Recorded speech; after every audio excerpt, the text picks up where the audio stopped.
to do there to make that smooth. I wonder if maybe that'll help on this thing.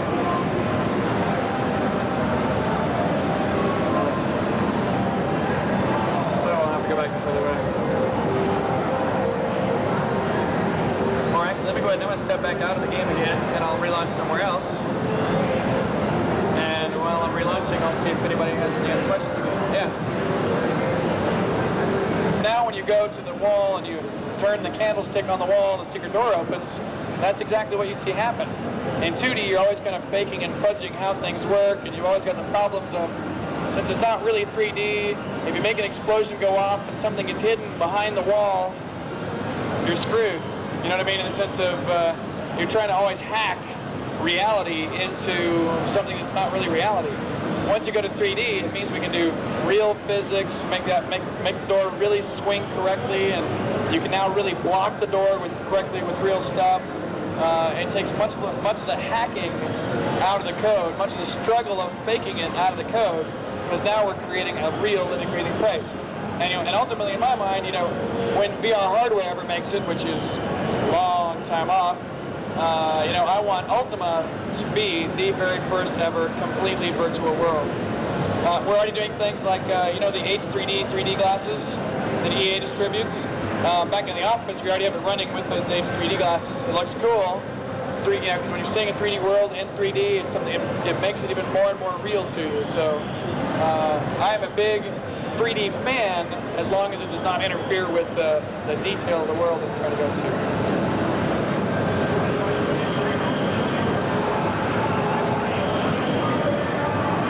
So the question was, is that why there's so much time between 8 and 9? Actually, no, there's a couple of reasons why there's so much time. There's like 3 reasons why there's so much time between 8 and 9. First reason is, the Ultima IX was originally started by Warren Spector. I was actually completely, in fact, it was my brother, the general manager of Origin, retired. So I was actually general manager of Origin for a while. I wasn't even in game development. That was a job I didn't like.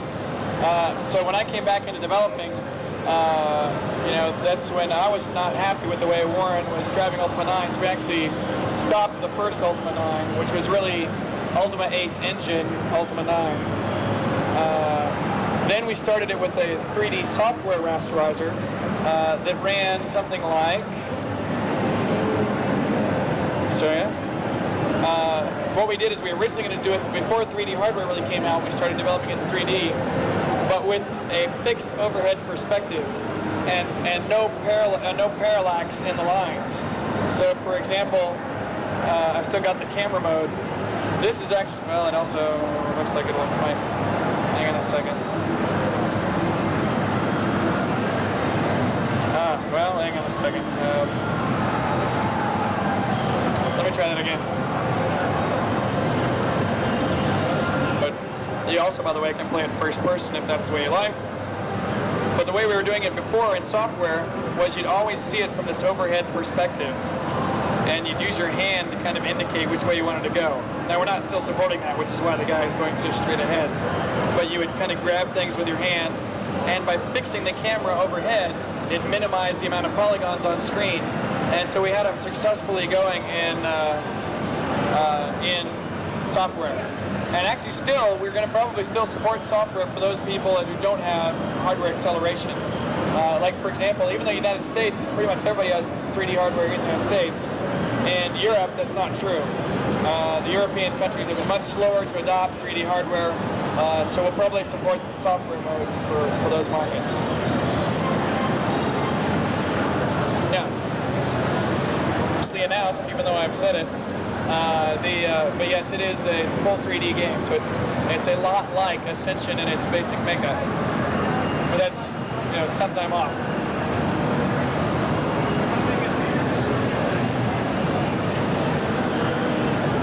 Biggest what in the world? So the question is, how big is the worldwide sales of all the Ultimas down through the years? And honestly, I don't know the answer. I mean, it's in the millions, quite a few millions. Most Ultimas sell in the multiple hundreds of thousands, 300,000 to 400,000 units apiece. So I rarely sell in the million unit range. Usually in the 300 to 400. Although, fortunately, this Ultima we really think is not only going to appeal to the normal 300,000 or 400,000 people that buy Ultimas, but we really believe by just doing those simple things of easing people into role-playing games. Now, I think a true hardcore role-playing game is a fabulous game that just scares a lot of people off. So we're doing a lot of things to just not scare off people needlessly, and we think that we can make this game appeal to a much broader audience. About 50-50. 50 in the United States, 50% using it outside the United States. Sorry? Said is important, right? So it is important to do software because that's half the market. Exactly. Any more questions? So he said he noted this is the end of the trilogy of trilogies. Kind of what's the future? I actually mentioned a little bit about that a little while ago, but you know, what I'm really trying to do is kind of clean up the fiction in the sense of free myself to start down a whole new path fictionally, build a whole new world, build a whole new philosophy, build a whole new kind of racial structure, you know, whatever you want to call it. And you know, exactly where I'll go next, honestly, even I don't know. I mean, I have some ideas, but you know, exactly what they'll be like is a mystery to even me.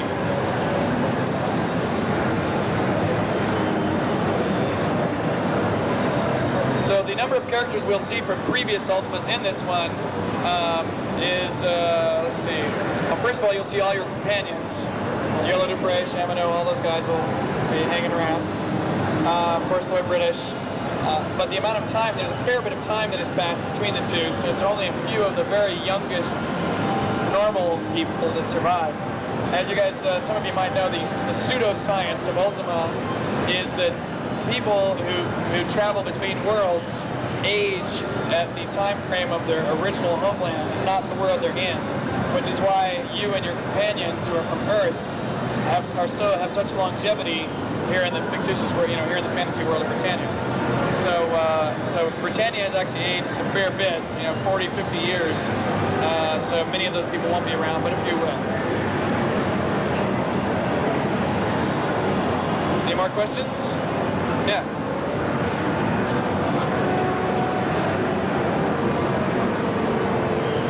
Right. So the question was about how did I come out with the original 8 virtues, which is a fun story, and I'll use that as my closing story because I have to go back for another behind the desk thing. But there's an interesting story about that. It's one of my favorites, which is first we have to remember that I've been writing games like since the beginning. And it's been really interesting because I have, since the age of 19, I've been the oldest guy in this industry. I've been the oldest game creator, mostly, pretty much, a few exceptions. But I mean, literally since the beginning and still till now. It's an interesting kind of moniker to have. But in those earliest days, my first few games, like Calabath, Ultima 1, 2, and 3, were largely just D&D hack and slash games. I mean, literally, the story was go kill the evil wizard. You go collect gold along the way to do it. Most likely, what you would do along the way is massacre the villagers who supposedly you were protecting. To go kill the big evil bad guy who's sitting up there in a castle, kind of waiting for you, who never did anything to anybody other than what you were told in the documents. And I started writing those games, you know, about the age of 14 or 15 through about the age of 21.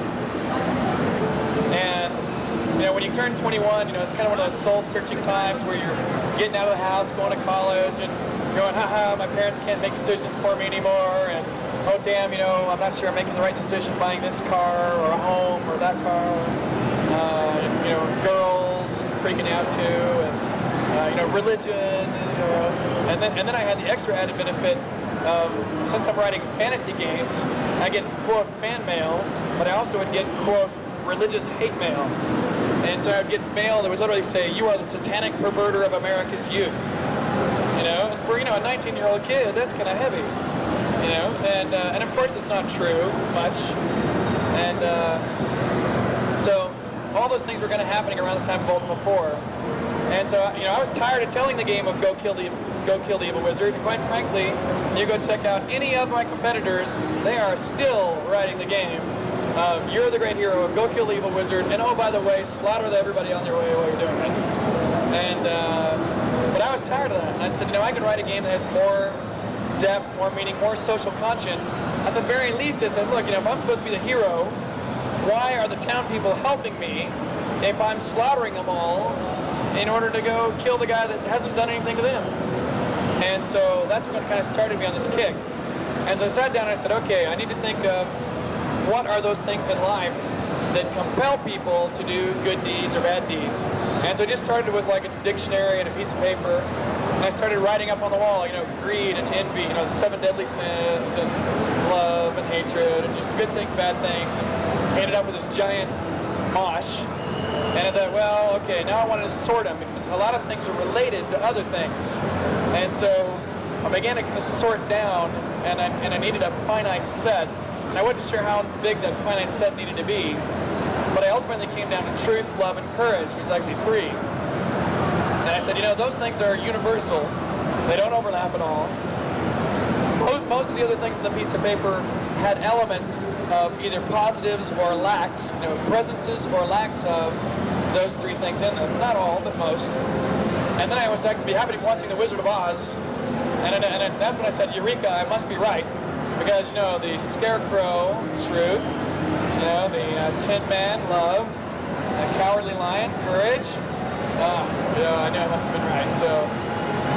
So with the confidence of Disney on behind me, I decided with truth, love, and courage are the 3 principles. But I really needed more than 3 in order to build a good set of story quests around. And so that's when I built the 3 combinations, or the 8 combinations of those 3 things. And so if you combine truth, love, and courage in 8 ways, you get truth by itself is honesty, love by itself is compassion, courage by itself is valor, truth tempered by love is justice, love tempered by courage is sacrifice, courage and truth is symbolic of honor, truth, love, and courage is spirituality, not in the sense of religion, but rather in the sense of worrying about whether you're doing good deeds or bad deeds in the world, and none of the above, which would be pride, which is not good. We split that to humility. And then I started all the kind of pseudoscience of Ultimas followed suit. For example, humility being bad, so the town that I built that was centered around the 8th virtue was originally a town of pride, which we destroyed and brought up humility in its place. And so I began to have all this kind of pseudoscience and math, numerology you might call it, that really worked well within the fiction. So when I was doing that, by the way, when I was developing Ultima 4, I was thinking, man, nobody's going to dig this. I was thinking, when I ship this, people are going to laugh at me, and it's going to die. And Ultima 4 was the first #1 bestseller I ever wrote. So it was a major turning point for me and for the series. And it's been a major part of what I've done since then. So in any case, thank you all very much for your time. I really got to go. Appreciate it. Feel free to play the product here around the corner yourselves and such too.